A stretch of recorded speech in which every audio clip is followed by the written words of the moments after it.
حضرت ابو ہریرہ رضی اللہ تعالیٰ عنہ بیان فرماتے ہیں کہ نبی کریم صلی اللہ علیہ وسلم یہ دعا مانگا کرتے تھے: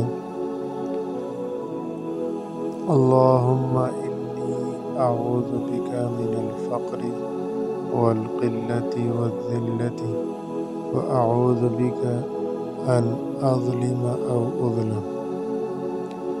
ترجمہ: اے اللہ، میں تیری پناہ چاہتا ہوں ہر طرح کے فقر و فاقہ و محتاجی سے، مال و اسباب کی قلت سے اور ذلت سے، اور میں تیری پناہ چاہتا ہوں اس بات سے کہ میں کسی پر ظلم کروں یا مجھ پر ظلم کیا جائے۔ سنن ابی داؤد۔ حضرت عبداللہ ابن مسعود رضی اللہ تعالیٰ عنہ بیان فرماتے ہیں کہ نبی صلی اللہ علیہ وسلم نے ارشاد فرمایا: جو شخص ہر رات میں سورہ واقعہ پڑھ لیا کرے اسے کبھی فاقہ نہ ہوگا۔ شعب الایمان۔